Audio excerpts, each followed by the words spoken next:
प्रिय दर्शकों और श्रोताओं, जय सिया राम, जय श्री कृष्णा। पुरुषोत्तम मास महात्म्य कथा का 14वां अध्याय आप श्रवण करें। श्री नारायण बोले कि राजा इस प्रकार चिंताग्रस्त रहता था। एक समय वाल्मीकि ऋषि उसके पास आए। राजा ने जल्दी से उठकर भक्ति सहित उनके चरणों को नमस्कार किया। तब वाल्मीकि ऋषि राजा को शांत देखकर कहने लगे, हे राजन, तेरे मन में जो कुछ भी चिंता हो वह तुम बिना संकोच कह दो। क्या बात है? दृढ़ धनवा ने कहा, महाराज, आपके चरणों की कृपा से सब सुख है, परंतु हे ब्राह्मण, एक बड़ा भारी संदेह मेरे मन में है। सो उस वन के तोते के मुख से लगे हुए सूल को आप दूर करिए।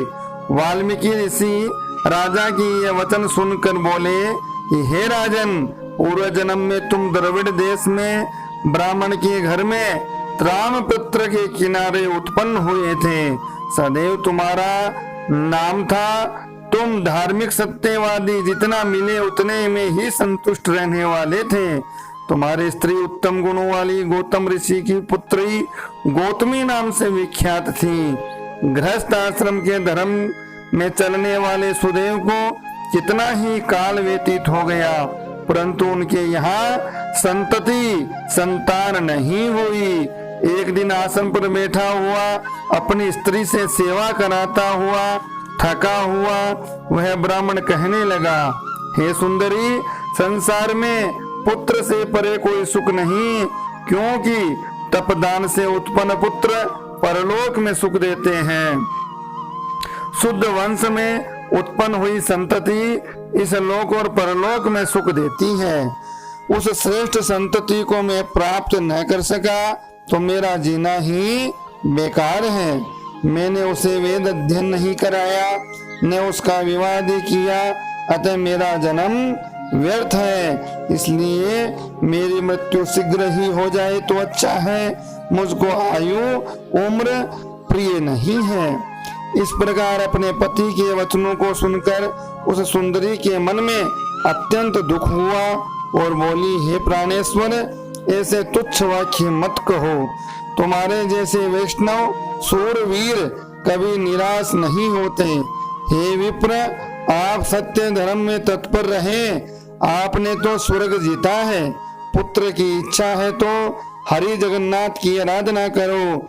मैं ब्राह्मण श्रेष्ठ अपनी धर्म पत्नी के ऐसे वचन सुनकर निश्चय के साथ ताम्रपर्णी नदी के किनारे चला गया। वहां जाकर पुण्य तीर्थ में स्नान कर महाभयंकर तप करने लगा। ऐसे उस तपोनिधि के 4000 वर्ष बीत गए। हे ब्राह्मण, उसके तप से त्रिलोकी कांप उठी। सुदेव का महाउग्र तप देखकर बड़े वेग से गरुड़ पर चढ़कर भक्त वत्सल श्री भगवान प्रकट हुए।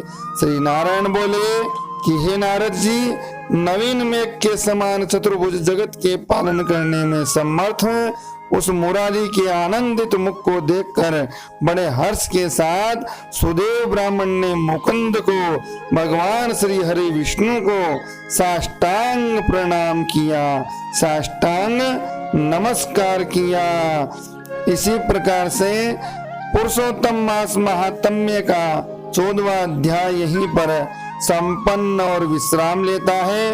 आप 15वें अध्याय की कथा अगले वीडियो में सुनेंगे। इसी प्रकार से वीडियो चैनल को लाइक से सब्सक्राइब करें और अपना स्नेह प्रेम देते रहें।